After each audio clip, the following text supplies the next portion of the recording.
Welcome to the Superwell Podcast, your source for truly holistic and original perspectives on health and happiness. Each week, we take true dives into the key areas of life with true leaders and true conversations. It's your time for a Superwell life. Hello, Superwell team. Welcome back to another episode of the podcast.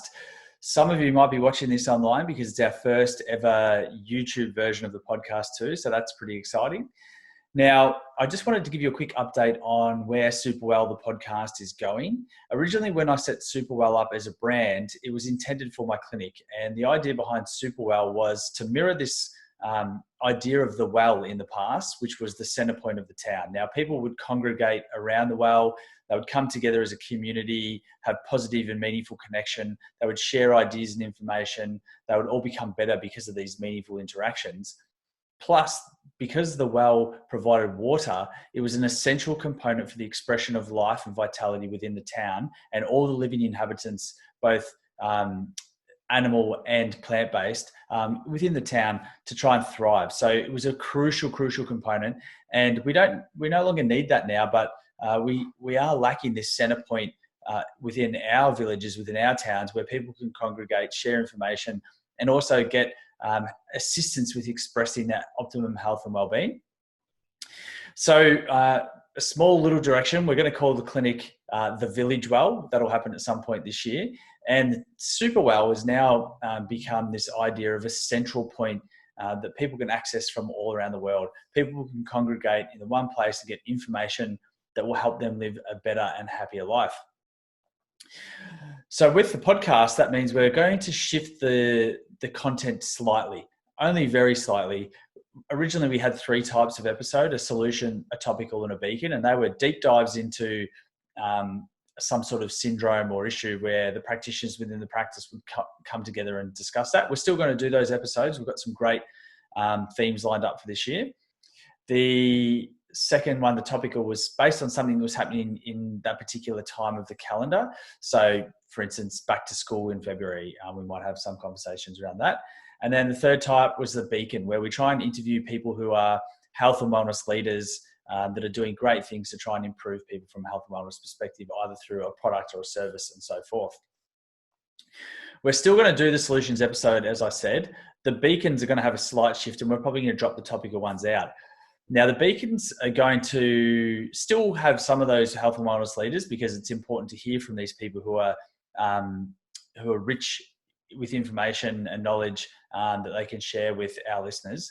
But I'm also introducing a slightly different version of the beacon, and it's people who I feel are more attainable, because often with these health and wellness leaders, they're so far into their journey that sometimes the average Joe can find it hard to connect with them or relate to how those people are living their life. And it's just a step too far. So I want to try and find people who are everyday folk that are living exceptional lives though. And those people can give us some hints and some tips. They can be our leaders in trying to help us get the most out of ourselves along our journey as well.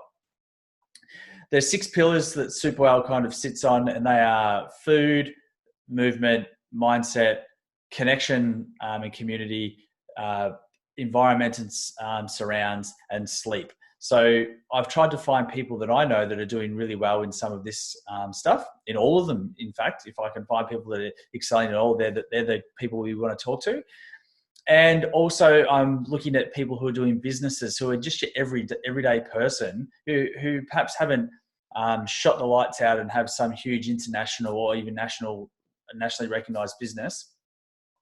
But regardless, have a great story and have a great business that would be awesome from a community perspective, from gathering around the world to start to introduce people to these businesses so that they can access them and it can help people who are growing these businesses along the way too.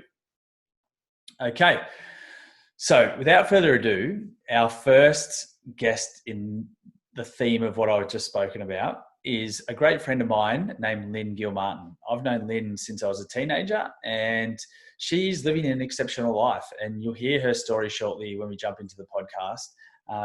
And she sort of goes by the mantra, life's good. and her life is good. In fact, it's great. And it comes back to some simple methods that she has in place. One of those being her I guess, way that she makes decisions. And you'll hear her talk about this, that she just sort of makes one decision at a time and tries to make it the best decision she can. And if she does something that she feels is less than optimum in a particular area of her life, like eating something or not exercising to level, she doesn't get hung up on it. She just sort of moves on to the next decision and tries to make the next decision the best one she can. And she makes a lot of great decisions. And that is why she has such a great life.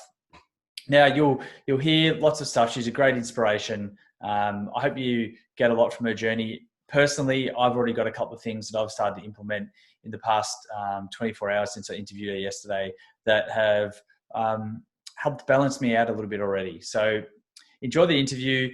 If you know anyone like Lynn or any other stories of people that you think are doing exceptional, I'd love to hear about those people and maybe get them on the podcast as well. So just shoot me an email or comment in the box below and we can arrange that. Enjoy. Okay, here we have Lynn, the familiar voice from the voice at the top, as we put it. You're probably sick of hearing that intro now, my voice on repeat. No, it's funny. Every time I hear it, I sometimes I forget when I'm putting it together. I'm like, oh, there's Lynn. You know? I'm so stoked and honoured to be a part of your podcast. Thank you. That's great. So I feel like, as we've discussed, that you are displaying a really great amount of leadership in terms of balance and how to lead a balanced life and meet lots of different criteria that help you be the best version of you. So no worries. I feel there'd be some great information we can share with our listeners around how you can achieve that. So I think to kick off, why don't we do a little bit of who you are, where you've come from, so people get to know who Lynn is, and then we'll go from there. All right, I'll give you the very short summary. Yeah. But, well, you and I have known each other a long time, since we were teenagers. Yes. So I grew up in Melbourne, the same town as you. And I always, as a child, dreamed of being a performer, an actor. I was always dancing. I just loved performing. But then I kind of, as I got to high school, I was bullied a lot and I sort of put that aside, thinking that I wasn't good enough to pursue that unrealistic dream, and convinced myself I needed to go to university and get a real job. So I did that, and I studied marketing and got a great job at Crown Casino straight out of uni, and I really enjoyed that career path. But when I was a few years into working there, and I was working in the poker department, my boss wanted to start a YouTube channel, which was very new back then. And she wanted to interview whenever we had celebrities come in for big poker events like Shane Warne and stuff. And we didn't have a budget for it because no one understood what online content was back then. So she wasn't able to get the funding. So me being the little marketing assistant that was a wannabe actress, a child actress, I was like, I'll do it, you know. And so I started interviewing poker players and celebrities when they'd come in the room. And I just loved it. It just lit me up, and it just kind of resurrected that young girl's dream in me. And that sort of snowballed into an opportunity with an online channel called Poker News that would come out for our big poker events like two times a year. They needed a reporter in the poker world in the Asia Pacific region. And so I made this huge decision and it was in 2009 when after the global financial crisis, and you know, all these stories about how hard it is to get a job, and I had this fantastic corporate career and I was climbing the ladder. I'd just gotten a promotion, and you know, I just looked like I was on this great trajectory on paper for a great career, and I was only 24 years old. But this opportunity came up to quit that and fly to Vegas and start working for this rinky-dink website that I knew nothing about, just hosting YouTube videos on the poker circuit, which is just such a so left of center. But the idea of it excited me to my core, and it took me a little while to make the decision, but I thought, you know what, screw it, I'm going to. So I quit my job and I moved to Vegas, and that was 10 years ago, and I've never looked back. It's kind of snowballed into this world tour that I've been on ever since then. And I was working for the website for 4 years, which ended up being this 4-year audition for the job I have now, which is the anchor of the World Poker Tour on Fox Sports. And when I got that job, I moved to LA, which again was my dream as a child. And I've been living here in LA now for almost 8 years, which I can't believe. Wow. Yeah. So I've been here and I've been hosting that show, which is just a dream. And in between, I thought, you know, when I moved here, I was really intimidated by the idea of taking an acting class because it's like the Olympics, you know, but Yeah. it's on my mind because that's all I was fixated on as a child. And so anyway, after a few years of living here, I ended up sort of giving it a crack and like taking a class and taking more classes. And I just felt like I belonged again when I was in a theatre class. And so I've sort of, in my 30s, have sort of resurrected that childhood dream that I had shut down because of bullying, really, and not believing in myself and putting my passion aside. And now I'm just so stoked to be playing again on camera and playing with characters and playing with stories. And that's me in a nutshell. That's you in a nutshell. Do you know, it's funny, last night I remembered something that you there's no way you will remember this, but we used to train in the same gym in Eltham. And yes, of course I remember that. Yeah, and I worked there, and then I remember one day I was working and we were talking about MySpace, right? Yeah. And you were on the step up, and I have such a vivid memory of this. And you said to me, there's this new thing called Facebook that's just starting. You need to sign up and get a Facebook. And then Pitching ourselves, Yoey. I know. But when you were talking about YouTube being a new thing, it just come back to my mind then again. Like you have always been on the pulse with that stuff, which is kind of cool. Yeah, and you know, even though I sort of describe my redirection into getting my marketing degree, I actually see it as this beautiful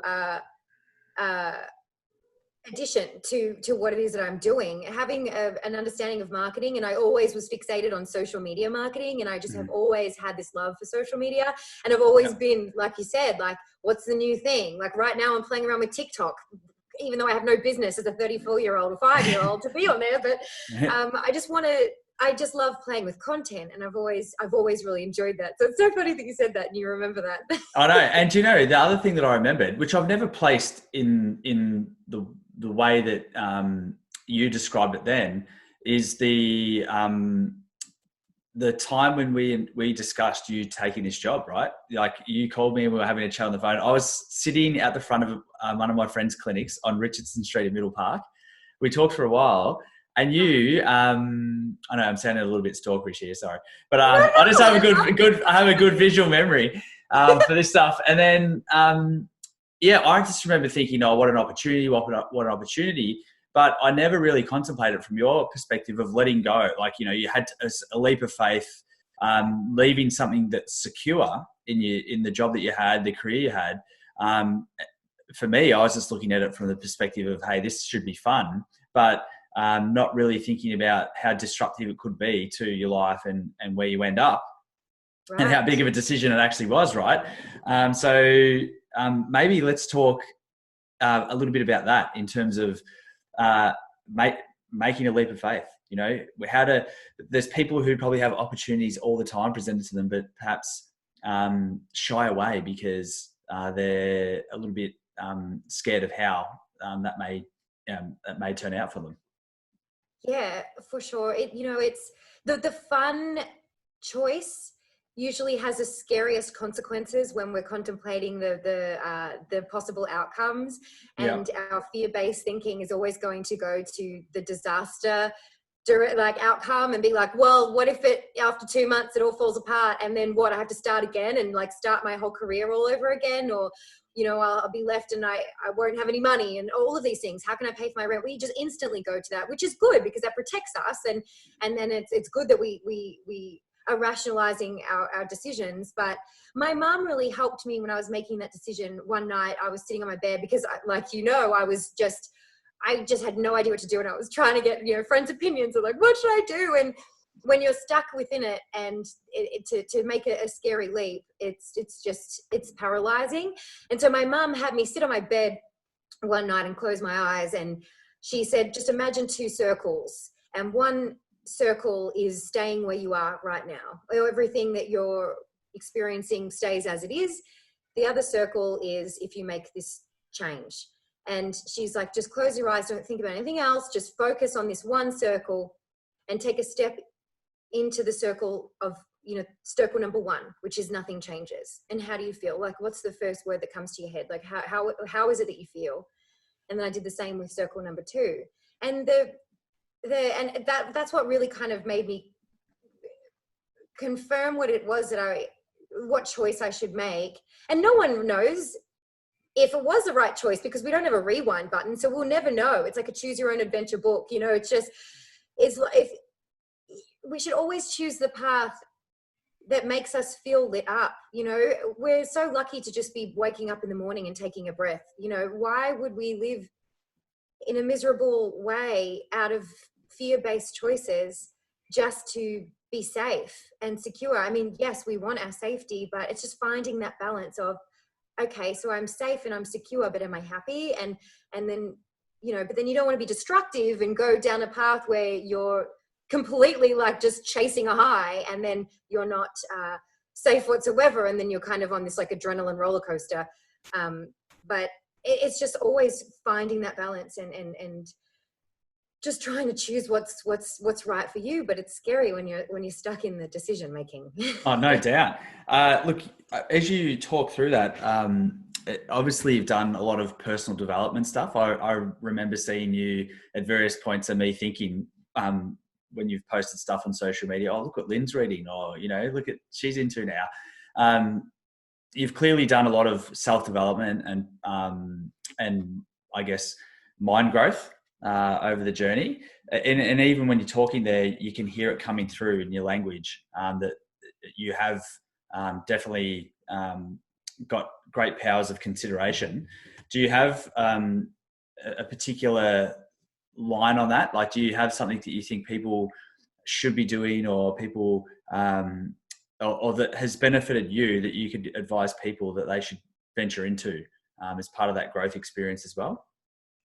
Yeah, I just think every day constantly questioning yourself in a nurturing way, but questioning why you're making choices that you're making, why you're doing habits that you're doing. Is it because is it more of a self-destructive thing? Is it because you are carrying some shame for something? Like, why is it that I'm putting makeup on? Is it because I'm hiding my face because I hate it? Or is it because I love playing and I find it an artistic process? Because they're two very different choices. Yeah. And then always just trying to just nurture yourself into approval and into self-love, and by doing it, it's an exercise. The brain is just like, and this is so corny to say, everyone always says it, but it's true. It's just a muscle, just like your biceps. You've got to continually train it, and it's not like you can just read a couple books and then get there and then you're good, because it's the same as the gym. You can lift weights and get great biceps, but if you stop the maintenance, they go away. So you have to maintain and keep it up. So always like discovering more about yourself through books, through podcasts, through listening to other people's perspectives, and questioning everything about yourself, because everything we think and all of the behaviors that we have in our lives have been programmed. Yeah. From our parents, from our friends as children, from TV, whatever. Everything's programming. So our whole adulthood is really should be spent on undoing all of the programming that we learned as children. It's when you said that, it made me also think, when you were talking about your mum giving you advice, obviously your mum had to take a leap of faith and move countries at some point in time as well. And I thought about something that I had reflected on at one point, in that my mum and dad went on their first overseas trip long after my first overseas trip. And I perhaps didn't understand the value of travel and stuff to the extent that I do now, because they had never been able to embed it within me, because they had never had the opportunity to do it up until then, right? So her taking the leap of faith that she did, and having been in a position like that to advise you, was clearly an instrumental component of the decision-making process for you as well? Of course. And I'm so grateful. You know, my parents are amazing and they've always been very open-minded. And I grew up in new age bookshops. My mum used to have Louise Hay podcasts on before podcasts were even a thing. You know, she would be listening to recorded tapes and stuff. And, you know, as a kid, when I had lots of issues at school and I always felt like an outsider. I always felt I was just desperate for approval, which is why I'm an actor. I just love to get approval. I know that about myself. And I'll give you a clap. Yeah. Yes. As a kid, I was constantly seeking it, and you know, I would suffer so much because of that. And I used to have nosebleeds every night after school from bullying and from and a lot of it was probably made up in my head. A lot of it that was happening probably wasn't even real, but in my child mind, it was very real. And my nose would bleed all the time from the stress. And my mum would sit me in her bathroom with toilet paper stuck up my nose, and I had to chant on repeat, "I approve of myself, I approve of myself," which was one of Louise Hay's mantras for, you know, trying to love yourself. And, you know, that was in the 90s, you know, no one had discussions like that. No one, you know, would be meditating. It was so foreign back then. So I'm so grateful that I grew up with that kind of influence with my parents. And you're right, it's brave for a mum to convince her child, or not even convince, but to not even try sway her in the safe direction of staying home. Because of course a parent wants their child to stay home and be in arm's reach, but to sort of let me spread my wings and chase my dream, even if it means that she's going to see me a lot less and I'm going to go to a country I've never gone to before, in Vegas on the poker scene. That sounds awful. Yeah, that was really brave of her too. Absolutely. Yeah, good on her. Like, seriously, that's incredible. But, you know, incredible display of love as well from her. So you have great consciousness around many things, and obviously because of this questioning that you do, this self-reflection and thinking about not just yourself, but your place in the world and the world beyond you, and how the world then impacts you again, coming backwards the other direction. You have done lots of great things. So let's talk about some of that. We just joked before we got on this podcast a little bit about the pants you were wearing the other day on Instagram that are made from ocean plastic. You have a great environmental heart. Where does that come from? And where are your passions within that space at the moment? I'm just constantly trying to be a good person for myself and for everyone around me, and just always, again, questioning what can I do better and trying to be conscious. I'm trying to be a conscious human in the world, because it's so easy to not be. And most of my life I haven't been, and you just do things and you buy things without realizing what your dollar is voting for. And now, thanks to so many of the conversations that are now becoming more of a mainstream conversation, and now thanks to the internet, and where it's much easier now to be a more conscious human and to realize that the choices that we make are having an impact on us. And I'm by no means am I perfect, God no. You know, I still get, you know, Uber Eats in the plastic packaging, you know, I'm not, but it's like making as many of the choices that you can and not putting the pressure on yourself to be perfect, because that's impossible. But just trying to make better decisions, one decision at a time. And actually the biggest, a huge shift that helped me as a child, like my whole life, I've always felt weird about eating animals. And I don't preach about veganism. I think that we're all biologically quite different, and some people might thrive on a meat diet, who knows. But for me, I thrive on a plant-based diet. And I haven't eaten meat in 8 years, but when I was a child, or like as a teenager, it always interested me, the idea of going vegetarian. I just felt uncomfortable about the idea that steak on my plate had a mother, and I just didn't like it. And but then going vegetarian was such a daunting and overwhelming choice to make, because suddenly I'm setting myself up for failure, for a possible failure. There's a whole new bunch of rules that I now have to follow, you know, if I do that. And so, especially when I started traveling, you know, I was like, oh, that would be impossible to be vegetarian because I'm eating on the road all the time. I'd be so restricted. I had all these excuses. And so I just kept eating meat. And then one day one night I was out for dinner with one of Angel's friends and his girlfriend who I hadn't met before. And they're real hippie. And the girl, you know, I was so fascinated. I was always fascinated by vegetarianism. And we were ordering our dinner and she ordered a vegetarian meal. And so I was like, oh, are you vegetarian? Like, so interested and intrigued. And she goes, well, yeah, kind of, but I don't label it. That sentence floored me. She had no intention of like making an impact. She just said that sentence. It changed my life. I was like, oh my God, yes, I'm overwhelmed by the label I'm attaching to this choice, when really I could just order the mushroom pasta rather than the chicken, whatever. Like it doesn't have to be suddenly this new set of rules and I might fail. It's just one meal at a time. And okay, what if I do give in and I have a steak in 5 days, whatever, those other 4 days, I made a positive impact on the world because I ate less meat. So it's not like you have to be one or the other. Just make reductions where you can and just be conscious in the choices that you make. Yeah, that's such wise words. I mean, that I still eat meat. I've tried to be completely plant-based at different periods of time, but various, I don't know whether you follow different diet schools of thought or whatever people do. I tend to be like a big protein eater. Like if I lose a lot of weight if I don't eat meat, and I feel lethargic. But what I've done over time though is made better choices, just like you're suggesting. So I procure my meat from a better source, from a sustainable organic, farm. It costs me a lot more too, which means I buy a lot less of it. Or my cousin recently shot a deer. And he said something to me. He's in the army and he does like electronics and stuff. But his statement was similar to Angel's friend. It was a really wise statement.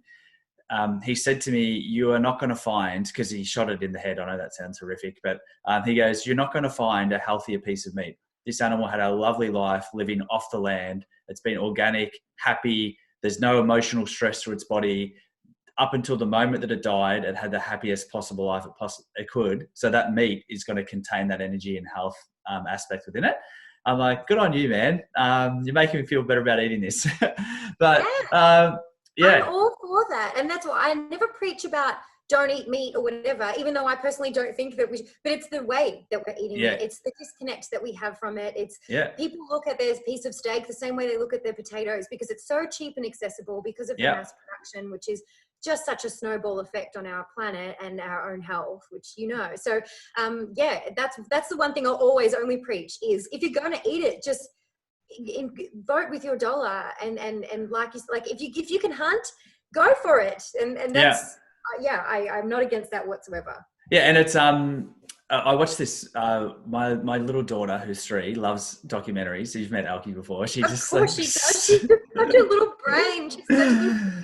She's so funny. Anyway, we were watching one the other day with monkeys and chimpanzees, and there were these chimpanzees eating meat.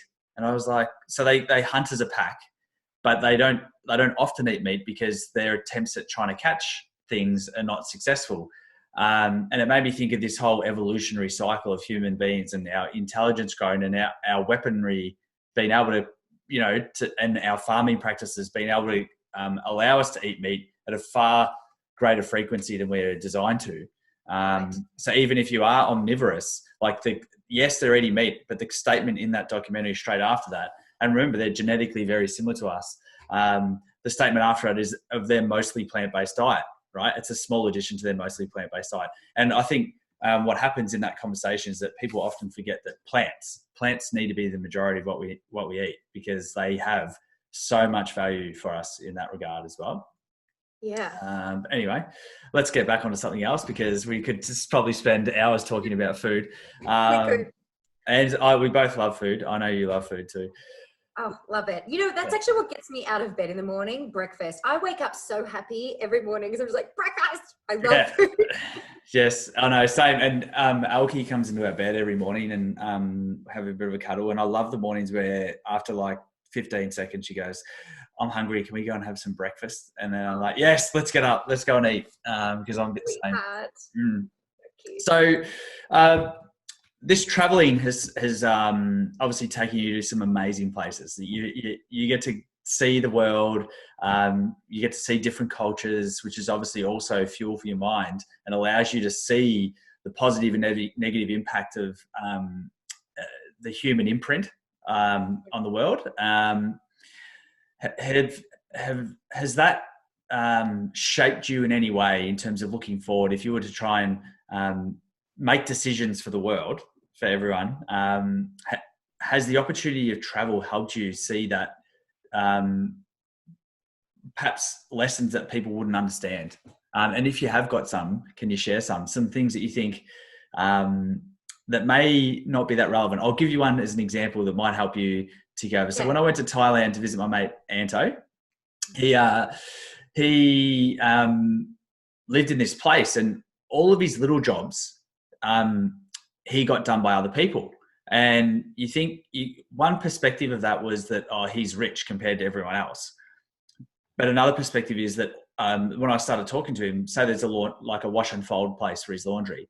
I was talking to him about that, and he said, well, it's not just me, like not just because I've got money. Everyone over there does that because they all have small houses, they don't have laundries. But besides that, that's how their community's set up. Like they all have their little tasks, they all work together to help each other live as a community, and everyone kind of stays happy, and Thailand is, the happy place. So it was just a little lesson from travel that I got. I'm like, well, people do need to work more to try and encourage each other's growth, not just look at ourselves as individuals.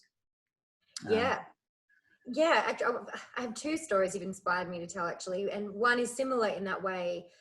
So Angel is from Mexico, and it's very similar culturally in that way, where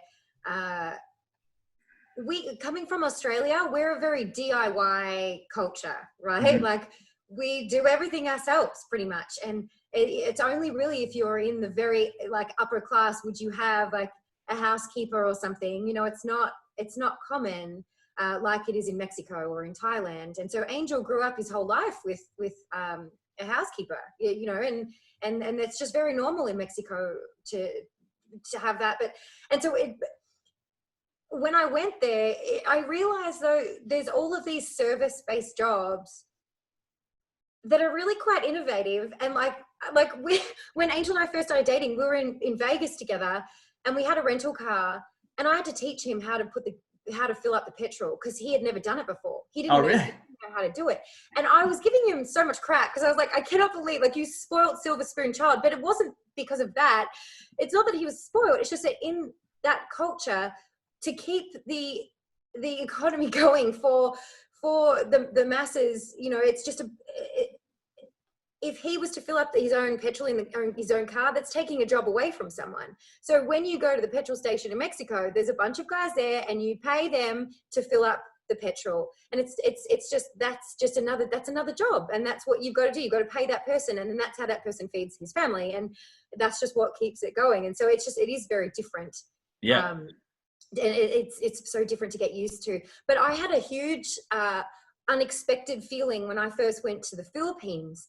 I went for a work trip, and I was staying at this 5-star Shangri-La resort. It was beautiful, and it was just magic. And I had started sponsoring a child like the year prior in Cebu in the Philippines. So I was super excited that I was going to the Philippines for work, and which meant that I could go and meet this kid that I've been sponsoring.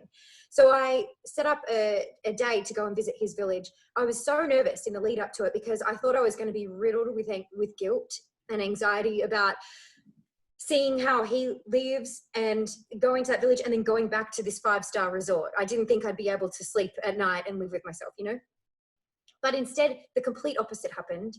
I went and spent the day at the village, and it was such an amazing day going and seeing, yes, they don't have many resources. They live in like huts that don't have doors. They just have sheets hanging, for example, But what I saw was such a community.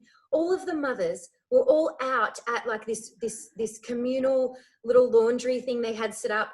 And there was like 10 women all together laughing, and they're together and they're washing the clothes together. And, you know, yes, they're sitting on the ground, but they're together and they were smiling. And then the kids are running around with no shoes on and just with the chickens and they're just laughing. They're swinging off branches. They're just diving into the rivers and they're just fearless. And everyone was smiling. Everyone was happy and full of energy. And then I go back to this resort that night, and I go in and I walk through, and I remember getting into the lift, and this guy comes in the lift, head in his phone, doesn't even look at me, doesn't even say hi, just looks down and then walks out again. And I'm just walking past all these people who are just ignoring me. And I just thought, what is this? This is just isolated misery that we're in. Yes, it's shiny and it's polished, but what the hell? Like, there has to be a balance. And I couldn't believe that was a feeling. And in fact, I couldn't wait to get back to the village. I was like, I'm going back before I leave again, because I just loved my day with them. So finding the balance of having resources you need to be safe, but also to have that community spirit and that non-attachment. They don't have much at all, but it just showed that you don't need much. And I think what we're living through right now with this isolation, and now suddenly all of these things that we really never needed, that were luxury choices to make, like going out for a nice dinner or whatever, or going to the movies and all these things, we don't need it. We're okay at home with the basics. Totally. Yeah. And, you know, I shared that podcast the other day with Charles Eisenstein with Rich Roll. And I think he talks about, when he talks in that about our world and what we're designed, like we're a species, we're an animal species, human beings, we're meant to be connected with each other. And at one part he was talking about what happens in disastrous situations. You know, people bind together. You know, when something bad happens, generally the best comes out of us. You know, we try and get around each other. We try and help each other. You know, people a lot of the time. I mean, with this COVID issue, there has been some hoarding. You know, the toilet paper stuff and all that craziness. But on the best part, people have tried to help each other, and then you hear all these heartwarming stories of people buying stuff and going and dropping it off to elderly people and that, because as a human being, our natural position when everything gets stripped away is to be a connected individual, you know, connected to other people. We're a community-based species. And this situation right now is helping us understand that, that is, you know, and things like this, they're great. They allow us to have some connection, but like you said earlier, it's about making conscious decisions around how you choose to use these things. You know, they can make your life more colorful, but they can also make it a lot darker if you're not really conscious of how you're using it. Sure. And you know, one of the easiest ways just to make a slight shift in your day back when we can socialize and go out on the streets is just looking up and making eye contact with strangers that you walk by and smiling. Just smile. You don't even have to say, hey, just smile at strangers. It makes you feel really good. Yeah, it does. And do you know what? I was quite shy when I was younger, at high school and stuff. And I still have more of a shy nature, even though I like force myself out of it a lot of the time. But one of my great mates, Damien, I've learned a lot from this guy. He's been one of the people who've influenced me the most. Damo, if you're listening to this, kudos to you. I probably won't say it to your face because we joke around too much. But anyway, one thing I learned from him early on, everywhere he went, to cafes, to wherever, he always knew everyone's name. He always introduced himself. He built a relationship with them. And I'm like, oh, that's cool. And so then I started trying to force myself, you know, to talk to people more. And then it became a more natural state of being. So when we were living recently in Albert Park, there's lots of parks. People take their kids to the parks because they don't really have space in their house. And Georgie, my wife, she always sort of gave me stick about me talking to everyone, because I just talk to everyone because it's good to look up. It's good to talk to people. You never know what their stories are. It's great to make connections, and it makes life more enjoyable when you even if they're just fleeting little conversations. It's better than reading some shit news article on your phone that adds no value to your day. Yeah, totally. And just scrolling through Instagram, looking at everyone's picture perfect apparent lives and making yourself feel bad. No, just go and smile and say hi to someone. So with your travel, how have you maintained? You have such a close network of girlfriends. Yeah, it's great to see. Whenever I see you girls post stuff like that, it reminds me of my mates from high school as well, because it's not often that you see a group of people stay that size. You know, as we all enter into adulthood with families and kids, it becomes harder. But to be able to maintain those relationships is great. And I think it's even more interesting to hear your take on it, given that you live across the other side of the world. You travel so much, and you are here for periods of time, obviously every year. But how do you then look from one of our super wild pillars is connection? So we've just discussed around stuff about connecting with people who are just you may only ever meet once in your life, but being able to be a connected human being in that form. But what about the people who are closest to you? How do you stay connected with everything that you're doing? Well, we're very lucky now these days with technology, thankfully. And so what has really kept me and my best friends from back when we were teenagers constantly connected is because we have our group WhatsApp chat, and you know, most of them are mothers now, and the whole thing is like sharing kids pictures and just whatever stories, whatever funny little things are going on, or just little memes or whatever, and we just make each other laugh. And because now most of us don't live in the same city, you know, 3 are in Perth, 1's in Sydney, I think 3 are in Melbourne, and I'm over in LA. And but just having that, and you know, it might be just once a week sometimes, it's not like we're in touch every day, but it just keeps that going. And that just really, really helps. But also though, like, that's an obvious connection, but there are plenty of friends that I might not actually make contact with for a year, for example. And I think it's important to not have expectations.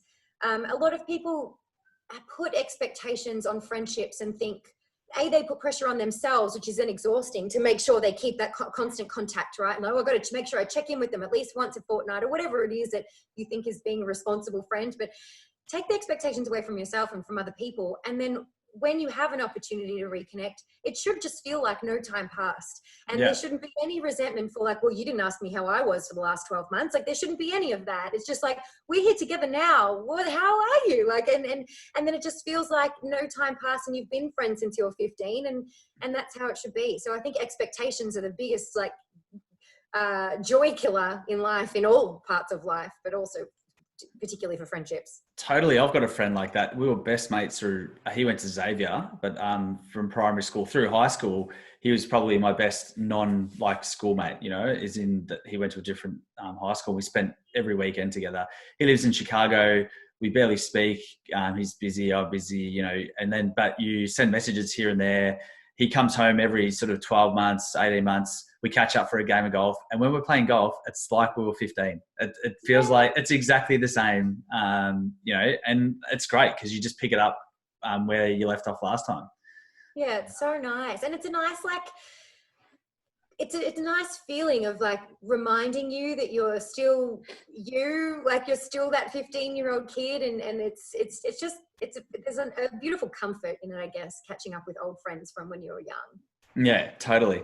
Now, we talked about a disaster bringing the best out of people and people binding together. I cannot get through this podcast without speaking about poker players for Australian wildlife. So I don't want to steal your thunder because people who listen to this may not have heard this story. So let's talk about the amazing initiative that you set up. So I want to make sure we give you the praise necessary. This was your initiative. You set it up when the bushfires were happening early this year. You take it from here. You're so sweet. And thank you for supporting it so much and still supporting it. So I was in Melbourne in January. So I try to go home at least a couple times a year. And every January, Angel and I always go to Australia. And we were in Melbourne, staying in the city. We had this Airbnb, and I remember this, it was the day that all the smoke had come into Melbourne and completely blanketed the city. And it was just mortifying because you see stuff on the news and it feels kind of far away until you see it with your own eyes, right? Suddenly it becomes so real. And that's what happened to me that day. When I woke up that morning, I could smell the smoke, even with no windows open. And the city we had this beautiful view over South Bank, and you couldn't see the buildings across the river. It was just so smoky. And I was mortified and I felt helpless. I was just, I didn't know what to do. I was like, what? I had no idea what I could do. And so I thought, because a few years ago, this huge earthquake hit Mexico City and it devastated Mexico City. Actually, the town that we live in, Angel and I have an apartment there too. And Angel was there at the time. I was in New Jersey for work. And it, like, the whole neighborhood was ravaged, right? And so while I was at work, I started this fundraiser because Angel and a few poker players were right in the heart of it, like digging with people. So I started tweeting and sharing to the poker community, like, and sending photos, like, these people that you know, they're there. And so we raised $40,000 that week for them to be able to buy water and tools and supplies and gloves for all of the villagers, and they drove around and helped. And so while I was in Australia this year, and I saw that smoke and I felt helpless, I remembered that time and I thought, the poker community, I've seen so much generosity come from the poker community in the past. And so I thought, I'm not in the thick of it. I'm not out fighting the fires, but maybe I could help. I'll put a Facebook fundraiser out there and I'll put a goal of $10,000. It's probably a bit high, I thought. 10,000 Australian dollars as well, right? And I thought it was a bit high. I was like, if we get 2K, whatever, it's going to help a wildlife park. And so I made the beneficiary the Australia Zoo Wildlife Warriors, which is Steve Irwin's wildlife hospital. And we got to the $10,000 goal in 12 hours. I couldn't believe how quickly it happened, because at the time, it was global news, and I'm so grateful for that the whole world was so attentive on Australia at that time, because it was devastating. Oh, it's crazy. Yeah, and so we hit that in 12 hours, and so I couldn't believe it, so I raised it to 20,000. And anyway, I ended up raising it to 50,000 and then 100,000, because we were making $10,000 a day in donations. I have never been for about 10 days straight. I think I slept 2 or 3 hours a night, because I was just buzzing like a freaking Energizer bunny with excitement, because all of this support is coming in. It suddenly turned into my full-time job of just collecting all of this money, because not everyone could do the Facebook payments. So they would PayPal me or Venmo me or all these other ways. And then I'd do the transfer, and I'm getting these international transfers from like Germany, Romania, America, like all over the place. And I was just so overwhelmed. And then suddenly all these poker outlets and this radio shows and stuff were like having me on to talk about it. I suddenly became like this reporter for the Australian bushfires for overseas. And it was just the best 10 days ever. And it just felt so rewarding to be dedicating my time to the greater good of the world. And it was something that was completely, it wasn't for me at all. And I had sleepless nights. I was being a terrible friend to my friends who had come to Australia with us, because I wasn't hanging out with them. When we were at dinner, I'm on my phone. Like, I was just going, but I didn't care, because it was for the koalas. It was for the animals. It was for Australia. And it just was the best feeling. It was so just, I just still get so fun. I worked up a sweat telling the story. But it does speak to you coming from this heart place. You, as a caring person, caring for other people, caring for the planet, which is really why I wanted to ask these questions. We've gone down this space in the beginning, is because it's a significant component of who you are as a being, right? And I think that leads to, if you overlay conscious decision making from a heart space position, you make decisions like that, and decisions that are better for the world, better for yourself, better for your community, which is what the more people we have doing that, the better the world will be, right? If we can try and channel people down that path. Now, you also, I had to write a letter for you one day to try and help you get a second fridge for your hotel room. I was scamming the system. You were helping me. Yeah. To try and help you with your supplements, right? And obviously when you travel, you're very conscious of your health and well-being. Let's talk a little bit about your health ideals, because we spoke a little bit about food, so we understand that position. But you obviously try and keep yourself as well as possible. Where does that stem from, your thinking around that? And what are some of the things that you enjoy doing as part of that? I think you trained at Mate in LA as well, did you, with Jimmy? Yes. Oh, yes. I forgot you know Jimmy. Yeah, I love Jimmy. Yeah. Yes. it's an Aussie gym here in LA, which I love because it's, you know, obviously it's a motivating factor in my life to get going, but it's my little dose of home, and it's just mostly Australians that are all there. So it's like my 45 minutes of Australia. It makes me feel connected. Good. But yeah, I like to keep reinforcing, not perfect at all, but I like to lead a healthy lifestyle as much as possible. But I also love eating out. I love food. I'm living in casinos a lot of the year with my job, and that means eating a lot of probably oil, salt covered foods. And, you know, okay, so be it. But where I can make better choices, I always try to. And so, you know, I just try to bring some balance in by traveling with, you know, green powders and stuff, because when you're in a hotel room, you know, it's harder to make smoothies or whatever. When I go to Vegas, I drive so that I can load up my boot, because so LA to Vegas, it's a 3.5 hour drive.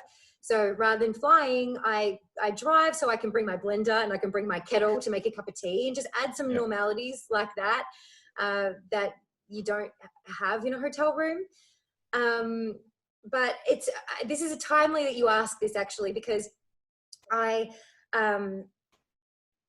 love to look at my body as my science project as much as I can, and I want to be as I want to thrive as much as possible, but I'm not obsessive or fixated on it. So I work out and stuff, but right now, to be honest, during quarantine, I have been so bad at exercising.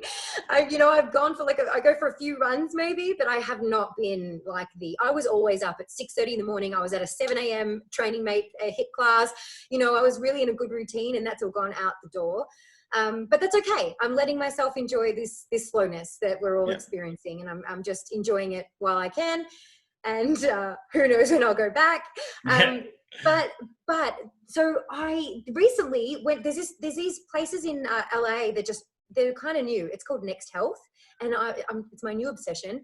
They're like these one-stop health, biohacking centers, and they're so cool. They're so crisp when you walk in, and really walking into the future. It's these it's all white and luxurious and cool, but it's like a health clinic, and they do all these blood tests. You can get IV drips, you can go cryotherapy bars, and all these gadgets. They have all these health gadgets. So I went and had it's called a baseline test, where I got a blood work done, and they test, rather than if you go to a GP and you just get the macro things looked at. These guys tested 80 different markers of all of where my health is at. You know, my protein, my vitamin D, inflammation, hormones, everything. And it was just so fun to talk. It was a phone consult, obviously now, because we're all distancing, but to chat on the phone to this nurse for an hour about where I'm at. It was so satisfying, because, hey, I'm getting enough protein. And as a vegetarian, it's yes, I just feel like I'm kicking goals. And so it's kind of rewarding, guys, to get these, actual figures to tell me if I'm doing all right. And it just helps with that science project idea of, because we're changing all the time, and we're all very different, and you can read as many books and listen to podcasts and stuff, but what you need, Marcus, is probably totally different to what I need. And so it's kind of just always playing with these different variables and mixing it up and thinking and trying to find what makes me thrive. And so, yeah, I just try to keep being the best I can in that way. Oh, that's good. That's kind of the answer we want, right? Because underpinning all decision making is some sort of philosophical positioning, and that came out a number of times there. You're trying to help yourself thrive. You want to express your vitality to its maximum, and you can see it. You're energetic and vibrant, and you look healthy. It expresses through that. I yesterday had some food that I otherwise would not normally have, and I can feel it, and I can see it actually in my skin. I get slight coloration changes, and I'm I feel like that it definitely relates to some sort of gut, irritation in relation to that. So if anyone sees me with some skin discoloration, they'll know why. Oh, your gut's fucked up. So Joey.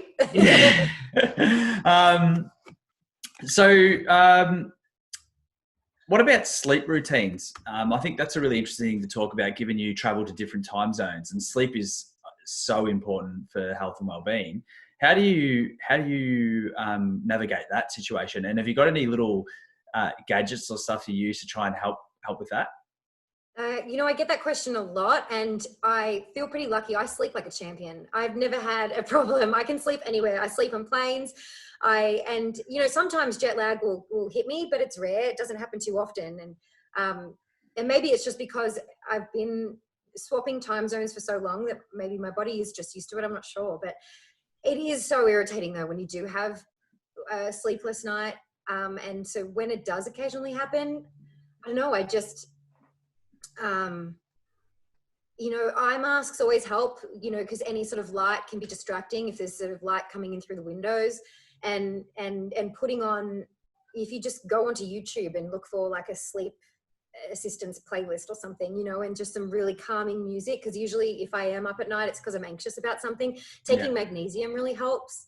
If it is anxiety that's keeping you awake, that helps me. I always have that. I've been taking ashwagandha lately. Okay. And I think that's really helped. I actually feel, and it could also be because I'm just loving life in lockdown and I love being at home. Yeah. But I'm the happiest ever, like the last couple of months. And I think a lot of it has to do with the ashwagandha I'm taking, because it's supposed to be a bit of a mood balancer, and it also helps with sleep and rest and having a restful sleep, and helps with anxiety, because I definitely have bouts of anxiety. And I think, yes, it could be attached to like a mental thing, but I often feel like the anxiety that we experience is a supplemental thing, like magnesium. We could think that we're suffering depression and we're going through all this, but actually you just need a little magnesium in your body and you're okay. Yeah. So finding that balance. Yeah, it's actually funny because I did a marathon last year, and I've lost. At the start of ISO, I weighed the same that I weighed when I was 16, right? Which is like, I haven't weighed that low since then, right? It's 20 years. But then I just want to put some weight on. Like I was feeling like a little bit weak. So I started consuming more meat again, right? Because I was eating meat, fish once a week and meat once a week. And then the rest of the time plant-based, right? And so I started eating meat and I've put 2 kilos on, and I feel like a different person. Like I feel mentally like in a different space. And it's not just being in ISO, like, cause I mean, my life hasn't changed dramatically other than I'm not going to work, which I'm probably missing some human to human contact. So I feel like if anything, I've got some sort of deficiency in what my life was prior to this from a lifestyle perspective. But the one thing I have changed is what I'm eating. And I've just put in, I think I was a bit deficient, like nutrient deficient, without realizing. And I'm very conscious around those things generally. But I had obviously got myself to a point where my body was just ticking along. You know what I mean? It wasn't caving in, but it needed more. And so you're right. Like sometimes these things stem from a chemical position. It's not necessarily a mental thing. You can have a happy life, but it can be those things. But it's a very complicated situation that there's always multiple variables, even just, and we could get a bit woo woo here. I know that you'll love this, but some people will probably struggle to get into these mind spaces, but the collective energy of the world right now is an anxious energy.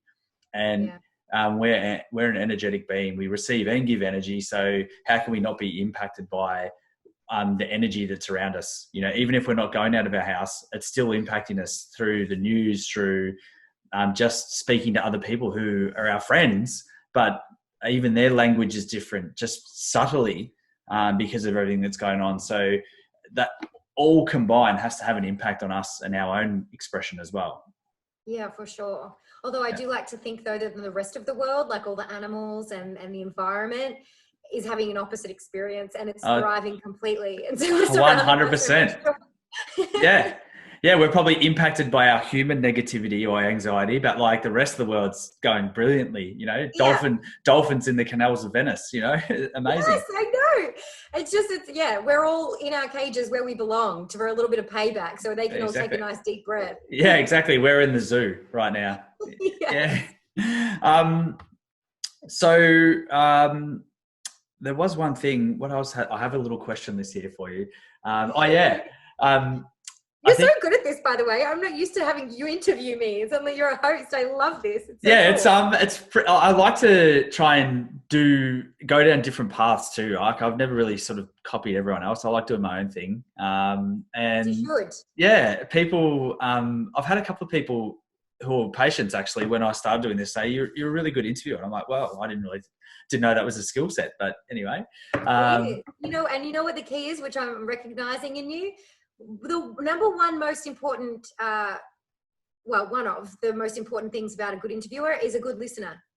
Mm-hmm. You listen. So many interviewers don't listen, and they just have their checklist to knock off, and then you miss the magic if you're not listening. And it's the same with life, right? Like if you're kind of like just fixated on making things happen and like goals, and you're not paying attention to the opportunities that are coming a little from the left, then you miss the magic. And so, you're a good listener. Totally. Well, I think that when I started doing this, what I realized is it's not good to have a plan, because if you have a plan, you don't listen. You know, you're too worried about the plan. And these are a conversation, you know, and I hadn't thought about your mum and dad being from Ireland before in relation to you traveling yourself for your job, you know, and how that feeds into that. But if you don't listen, you don't hear those things. I'm blurry. Yeah, that just changed. It just changed a second ago. I was like, hang on. And I moved in close, even though it was your screen that was blurry. I'm like, wonder what's going on here. But we don't go. Yeah, you're all right. Anyway. Sorry, I cut you off, but you're right. And had I not grown up with gypsy parents, I probably would never have had I definitely would not have had the guts I have had to jump on a plane by myself as a young 20-something-year-old and explore the world. And so obviously it's just in my blood, like growing up bouncing from Australia to Ireland. So I was born in Ireland, you know, so I back and forth. It's just normal to me to travel. So I like it.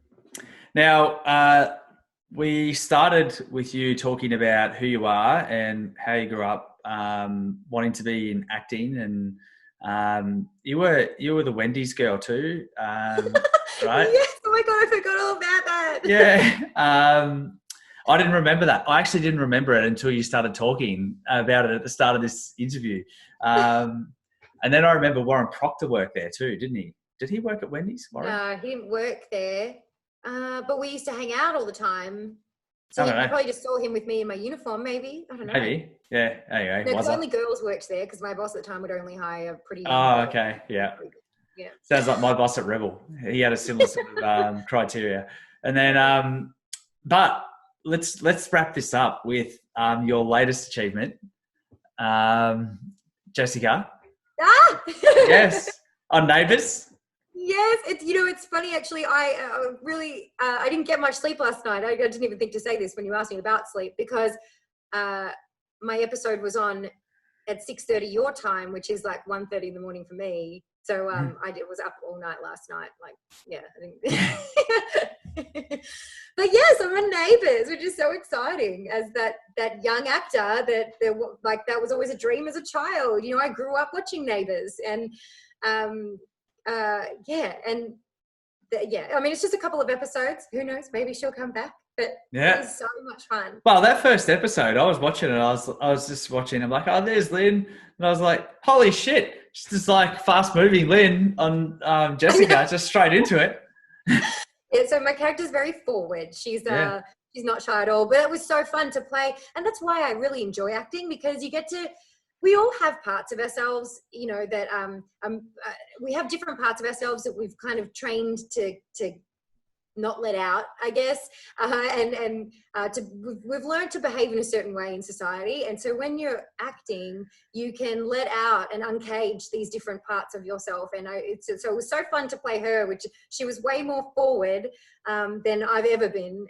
But how fun to just suddenly be this courageous, confident woman that just goes for what she wants. Like, hey, you want to go home with me? Yeah, okay, let's go. Amazing. Like it is good. I think it's funny that acting does provide that. I'd never thought of that before, but I've got some great friends who are, you know, stage performers and actors, and speaking to them and watching them get in character is just, you know, amazing. And they're amazing to have at dinner parties as well, because it's just hilarious. So we had a bit of a chat before this podcast, because I'm changing the direction a little bit with it, which is great, because you're at the start of the podcast. So you're at the start of the change of direction too, which is awesome. Right. And really what I am trying to do with the whole super well concept is to try and help people come back to the well, come back to a place where they can figure out how to be the best expression of who they are. So if I think of life, I think of life being health is the natural expression of life, and that's different for every individual. We all have our own unique time on this planet, our own unique soul that wants to express itself in its best possible way. I've sort of tried to code sort of 6 pillars for that, which are food, movement, mindset, sleep, connectedness with, you know, your immediate community and also the wider community, and also environment and surrounds, which is, again, your local close environment, like choosing healthier makeups and creams, or also looking at the wider environment of the whole planet, like we were just speaking about, the benefits of humans being in ISO. And it's great that there is a lot of consciousness in this space, but what I spend a lot of time in my job trying to help people understand is how to find the balance point between that. The reason I wanted to interview you is because you are someone that is working on all of these elements at once, and you seem to be in this nice oscillation of balance. So, you know, like right now, exercise may have dropped off to go to that place, but you're nourishing, you're just using the time to nourish yourself in another way. And you know that at some point in time that'll come back, and then you're just going to keep oscillating through. So the last thing I'd love for this interview is for you to try and give your best piece of advice for people that are trying to find that balance for themselves as well. Like, what, you know, how can, if people wanted to go through a process to achieve that, what would you suggest they do? Ooh. So I feel like, because I used to blog, and I used to have my 3 pillars, which are kind of similar to you. And I would always talk about the 3. For me, it was be well, travel often, life's good. And be well is obviously, you know, nourishing yourself nutritionally, like through food, through exercise, and your well-being. Travel often it's always just sort of embracing exploration in life, and it's not necessarily getting on a plane and going to an exotic place, because that's not accessible to everyone, especially right now. But, you know, traveling through a class you've never taken before, like karate, whatever, just trying new things, taking a different path on your walk, to just, you know, looking up at the trees that you don't usually look at, because you're looking down at the ground or at your phone, just exploring and just having that attitude of exploration, even new books, whatever, trying a different fashion style and just putting an outfit together that you have never done before, just whatever, playing, it's just playful. And then, and life's good, it was actually a nickname that I've had since I was a teenager because of my initials, LG. And, you know, it's funny, when I first was given this nickname, it was like my life did change, and life did become good, because it became my mantra. And I remember it was MySpace days, and so my MySpace page was fully like life's good branding, and so that became my theme. But it'd be like my theme in life, and then people would call me, "Oh, gee, life's good," and so now I fully believe in mantras and just embracing that, like embracing whatever it is that you want to feel. Just remind yourself that's what you want to feel, and you'll end up, it's like faking it till you make it. It'll end up becoming a reality, because you start looking for the reasons. So like, where is it that life's good right now that I can post on my MySpace or whatever? But like, I'm making, you know, it just became like a pattern that I was seeking, and it became then just part of me. And I still, to this day now, like 20 years later, fully believe in looking for what's good. And all of that comes from just being in a place of gratitude. Like, I really feel like that's, no matter what, always coming back to gratitude, and just finding whatever it is that you can find in life to be grateful for.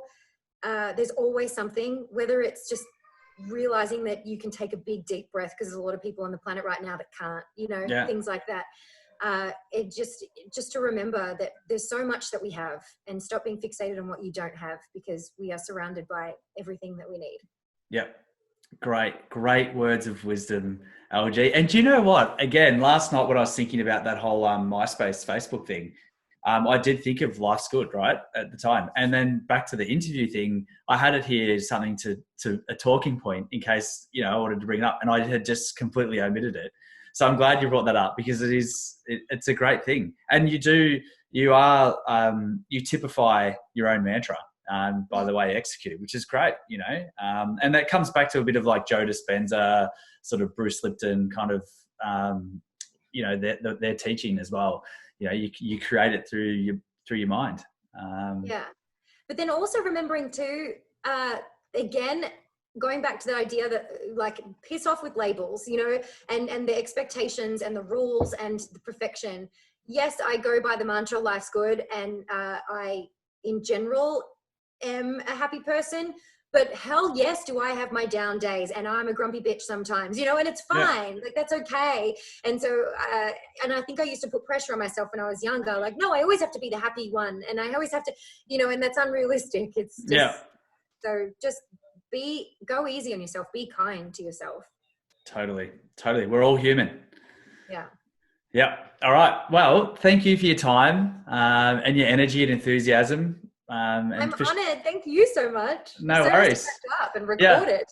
I know. That's great. And I know we should catch up more often. I know the world is allowing us to connect in these ways. It's a good lesson from all of this, really. Yeah, we're more connected than ever in some ways, and we're so lucky we have technology to get us through this. I couldn't imagine what it would have been like back in the early 1900s when humans went through this. How disconnected you would have felt. It would have been terrible, And then that loneliness probably contributed to why it got, was more harmful. People were probably more separate. Right. All right. Well, have a great evening over there. Thank you. Good morning to you. I'll speak to you soon. Thanks, Lynn. Thanks, Yoey. Bye. Okay, so we are back because Lynn and I decided we would have a good little gas bag at the end of the recording. And for those international listeners who don't know what a gas bag is, it's just a bit of a general chit chat. And we started going down another path, and we're like, well, we need to record this because it's also important information about how we evolve as people. And then Lynn was just about to jump into something, and she said, I should have said this in the podcast. I'm like, well, you know what? Let's do it now. Let's add it in. So here we go. Well, to preface it, you were telling a good story. We were having a good exchange just about because obviously you and I have known each other for a long time, and we've gone through stages of our lives where if I were to run into someone today that knew me when I was 21, they'd probably be like, oh, that girl, she's off the rails. Like I was, I was a drunk. I was, aggressive sometimes when I drink, right? Like we all. That's the Irish heritage coming out. Exactly. But even though when I look back, and I think that was a bit of a darker stage of my life, I'm very grateful for it, because it's, we don't know joy unless we know pain, and we have to go through the ups and downs to really find that balance and know what happiness is. And it's normal too. We're human. We're not linear creatures. We go in and out of different waves of emotions. But what I was going to tell you, and then you were like, wait, let's hit record, is when I went through a big shift in my life, it was actually a book called The Untethered Soul that gave me my huge awakening, by Michael Singer. It's such a good book. It's very kind of similar to Power of Now by Eckhart Tolle. And it was just it just made me realize, he calls our thoughts the roommate in your head, like a bitchy friend. Why would we listen to that bitchy friend? And that just was such an epiphany for me. And anyway, suddenly when you have that kind of moment that shifts you, you are so energized by going down this path of self-development, that then I thought, well, now I have to be a health coach, right? Yeah. And I feel like so many people think if they start to take this path of working on themselves, and maybe working with their family to better their lives, that then that means it's a career change. I don't know, because there's just so many health coaches that it just became a bit of a trend. So I did go down that path. I studied nutrition online, and I thought, I started blogging. Like, I thought I wanted to be a health coach because I was just so interested in doing it for me. And it made me, I ended up getting bored of the idea of being a coach, because I'm an artist, I'm an actor, I'm a performer, I'm a creative in something totally different. That's what that lights me up in terms of my, I guess, gift for the world. Just because I'm interested in developing me and people around me and spreading a message through my art, though. Like, it's not that it's like, oh, because I'm interested in nutrition, I don't have to be a nutritionist. And it's just a part of me, and I can deliver it in ways other than just being a coach. So, you know, I have an audience on Instagram, for example, but it's because of the work I do in poker, and it's because of like acting or whatever and content creating, which is my art. And then from there, maybe as a byproduct, they might find out about my pants are 95% bottles from the ocean or whatever. And it's kind of like, I saw those. Yeah.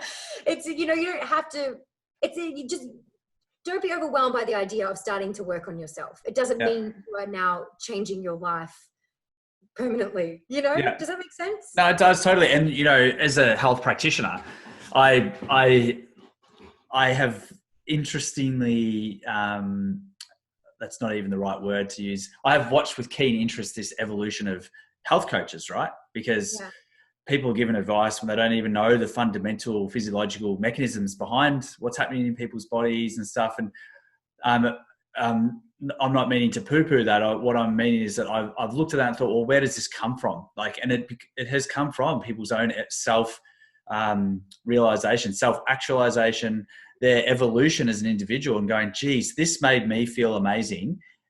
As a human being, I would love to help someone else do that. You know, it's this desire to try and help other people, which is a human like connection issue. You know what I mean? We want to help other people. We see people who are not perhaps thriving like they could be, and we want to try and help them. But the thing is, and it's just like me working with a patient who's hurt their back, you need their permission. You know, you need permission. You need for them they need to allow you into their space to try and offer up that advice, which is the hardest part, right? So the alternative is to do it via leadership, which is what you do, right? And hence why I wanted to interview in the first place, is it's through leadership that we can try and help influence the world by saying, hey, this is how I'm going about my life. If you want to go about it that way too, you know, here's some tools, here's some education, here's some stuff, you know? Yeah. And I think because there's so many conversations about helping others and how you get so much fulfillment out of doing things for other people, which is true. There's almost a pressure that comes with that. That's like, well, then does that mean I need to be a coach, for example? Because that is directly, there's like, you are fully aware of the help that you are providing, but actually no, doing what lights you up is helping everyone around you. Yeah. So like following what your art is, whatever that is for you, whatever the creativity, because we're all creative creatures, whatever it is for you, whether it's painting a picture or building a car, like it doesn't matter what it is, but as long as you're happy and you're living out and providing your specific art that you've been gifted with for the world, then you are already helping people because you're helping yourself. And then naturally you are going to be a leader, like you say, to everyone around you. And that idea of legacy, which is really interesting. I remember there was a pretty stressful period I had at one point in time, and I bumped into this guy who worked at Eltham Gym. You may remember him. His name's Jamie Lincoln. Jamie had like shaved head and had tats on his arm. He was sort of very fair skinned. He would have been one of the older trainers when we were there. Anyway, great guy. He was a teacher, and he's doing a PhD. I think he's studying some of the theories of Buddhism and so forth. And I bumped into him at Sushi Wushi in Eltham, and we were having a chat, and he was talking to me about this concept of legacy and this idea of legacy and impermanence versus permanence through the idea of legacy, and how you can imprint on other people through actions, ideas, whatever. And that imprint then shifts who they are. And then that in essence means that you live on, you know what I mean? And it doesn't have to be a significant thing. Like people think of legacy and think of, I've created the ocean cleanup project and I'm helping change the world to be a better place. It can be simple as Angel's friend who helped you deconstruct the idea of labels around food, which has helped you become a much more vibrant individual and healthy individual, and express yourself better without some kind of negative resonance around food, which then allows you to have a more positive impact on the people around you, you know, and then that provides a legacy. So it's a continuation from one person to the next through our connectedness. Yes, I love that. It's just the domino snowball effect of kindness and positive change rather than judgment, guilt, shaming. That you know, that is such a common. That's so common in our society, shaming and judging, when really we can just lead with kindness and make change in that way. It's way more. And there's always there are always positives if you search for them. It's interesting when you talked about at the start of this little recording, you talked about on the opposite of joy is pain and so forth. When Elkie was born, she was about 6 weeks old, somewhere between 4 and 8 weeks she was, and I had this week where I was really down, like dark, like I was having these really bad feelings. And then I just realized one day that it was love, right? Like I love her so much that I couldn't deal with like the thought of anything going wrong with her, or, you know, and made me realize that like grief is the opposite of love. And I've talked about this to patients in the past and stuff, but to experience that yourself, like I was experiencing like the potential insult of my love, you know what I mean? Like I love her. If anything went wrong to her, then I would feel this darkness or heaviness because of that. And it's there for all of us. And I think that's a really good lesson. And it is there. There's always, whether we've got a positive or negative experience happening in the moment, there's a flip side of that we can dial into if we want to, right? And if we're in a positive mood and we're, like you said, we're lucky where we can take a deep breath right now, but there are a lot of people that aren't. So I'm going to be grateful for my situation. So you can dial into the negative to then allow yourself to be in a better state even more. You know, I'm kind of be in this place of gratitude. Or if you're in a dark space, you can go, you know what, there's a flip side to this. You know, I've lost someone in my family, but and there's a lot of people who'll be suffering that across the world right now, but you don't feel lost if you never had something that was valuable to you in the first place. So you can flip it around and try and look at that value and the legacy that person has, endowed upon you through your experiences with them. Yeah, that was a quotable right there. That was beautiful. I know. I'm glad I recorded this part. Hey, I'll get this transcribed. It was lovely. It's really true. And our good. Darkness is a gift sometimes, it gives us perspective. And you know what? Sometimes the greatest art comes from darkness. Some of the greatest songs that we know and poetry and stories are all from those dark, dark moments. Yeah, there's this song, my favorite song of all time is a song called Fade to Black by Metallica. And it's pretty dark, like the words, like it's all about a guy slipping into a depressive state. It seems like me. And then the music mirrors the lyrics, like it gets more painful, like the music gets harder, it starts off soft and, almost a little bit sort of cathartic, and then it just gets bigger. And then all of a sudden it's like gritty and, so it's this great heavy metal song, but the language in it paralleling the music is a real artistic, moment. And for them to, you should play it and listen to it. Right. Because it does, like it comes from a place of darkness when you hear it, but it's great though as well. Yeah. Anyway, we've got to go. We could do this for like 10 hours. I know. This is my first ever podcast add-on. So let's see how good I go with the editing. It might be the first scrap as well. Yeah. So thanks again for being a ripper. And you too, mate. Yes, mate. And I will speak to you soon.